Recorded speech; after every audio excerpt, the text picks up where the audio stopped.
Hello students, welcome to SS classes. आज class 10 का लोकतांत्रिक राजनीति लेसन नंबर 1 इसका लास्ट हम टॉपिक पढ़ेंगे, सत्ता की साझेदारी के रूप। पहले हमने बेल्जियम पढ़ा, श्रीलंका पढ़ा। अब जो लास्ट में आता है सत्ता की जो साझेदारी का, उसमें इंडिया में क्या रूप है। बच्चे बहुत कंफ्यूज हो जाते हैं कि है किसके बारे में, इंडिया के बारे में है, बेल्जियम के बारे में, श्रीलंका के बारे में, लेकिन इट्स अ रियलिटी कि it is about the India. Yes, सत्ता की साझेदारी क्या ज़रूरी है, ये कहा जाता है। देखिए, इस पेज को आप नोट्स के रूप में लेके चल सकते हैं। इतना सा यहाँ से यहाँ तक सिर्फ एक टॉपिक के इतने नोट्स का आपके लिए काफ़ी हैं। यही इंपॉर्टेंट पॉइंट्स हैं। ये कहा जाता है कि एक व्यक्ति या किसी खास स्थान पर रहने वाले व्यक्ति समूह के हाथ में सत्ता रहनी चाहिए। ऐसा क्यों? ये माना जाता है कि अगर बहुत सारी जनसंख्या एक साथ किसी भी बात पर विचार विमर्श करेगी तो फैसला लेने में बहुत समय लगेगा और पैसा भी बहुत खर्च होगा, जगह जगह मीटिंग होंगी, ऐसा माना जाता है। लेकिन इट्स अ रियलिटी, वास्तविकता में विभिन्न समूह और उनके विचारों को उचित सम्मान दिया जाना बहुत ज़रूरी है। समाज में बहुत सारे समूह होते हैं, उनके विचार भी अलग अलग होते हैं। अगर उनको सम्मान न दिया जाए तो श्रीलंका की तरह वही लोग अपने आप को बेगाना महसूस करेंगे, चाहे वो अल्पसंख्यक समुदाय है, चाहे नारी जाति है। सभी के विचारों को सम्मान दिया जाना बहुत ज़रूरी है। इस तरीके से सत्ता की साझेदारी के रूप भारत के अंदर जो हम देख सकते हैं वो है 4 स्तरों पर। इसको 4 पॉइंट्स में हम पढ़ेंगे। सबसे पहले है शासन के विभिन्न अंग, विधायिका, कार्यपालिका और न्यायपालिका के बीच में सत्ता का बंटवारा। विधायिका संसद, कार्यपालिका मंत्रिपरिषद, न्यायपालिका हमारे सुप्रीम कोर्ट और हाई कोर्ट के रूप में आपको देखने को मिलती है।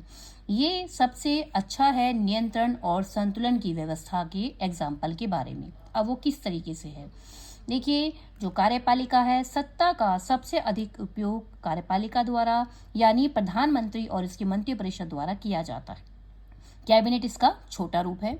अब ये जो कार्यपालिका है, इस पर कंट्रोल कौन करता है? विधायिका यानी संसद। इसमें विपक्ष भी होता है और वह कार्यपालिका से उसके कार्य के बारे में प्रश्न पूछ सकता है।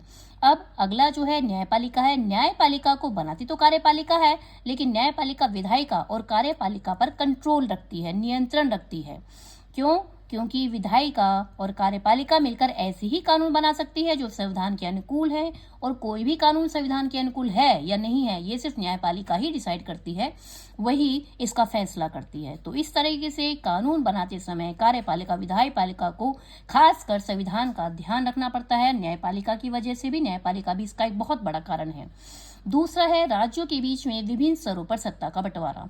एक हो गई सामान्य सरकार जो कि केंद्र की सरकार है, दूसरी है विभिन्न स्तरों पर विभिन्न राज्यों में अलग अलग राज्य की सरकार और प्रांतों पर अलग अलग सरकार, जैसे कि, और तीसरी हो जाती है नगर पालिका या पंचायतें। शहरों में नगर पालिका देखने को मिलती हैं और गांव में पंचायतें। सारी सत्ता का उपभोग ये पंचायतें और नगर पालिका करती हैं, क्योंकि क्षेत्रीय स्तरों पर फैसले राज्य सरकार द्वारा नहीं लिए जाते। हर राज्य सरकार को स्थानीय स्तर की समस्याओं के बारे में कुछ भी पता नहीं होता है।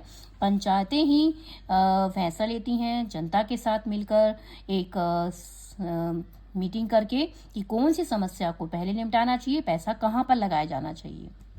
तीसरा है भाषाई और धार्मिक समूह के बीच बंटवारा। समाज के अंदर अलग अलग भाषा और धार्मिक समूह होते हैं। उनकी क्या मांग है, उनके क्या विचार है और उनको समाज से, सरकार से क्या चाहिए, ये सिर्फ वही बता सकते हैं। इसके लिए समूह बनाए जाते हैं और सरकारों से अपनी मांगे रखते हैं और उन मांगों को सरकार सुनती है। लास्ट है दबाव समूह और आंदोलन द्वारा शासन को प्रभावित करना।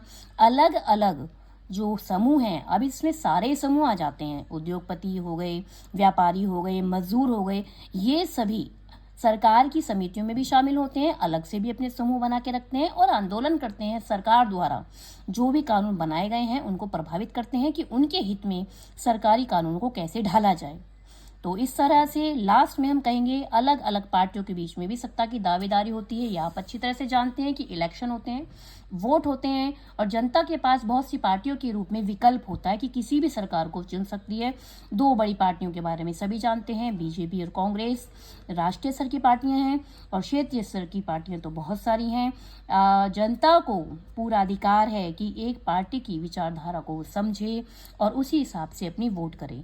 इस तरह से लोकतांत्रिक राजनीति में सत्ता की साझेदारी के भारत के अंदर इस तरह से 4 तरह से विकल्प हैं, इसको समझा जा सकता है।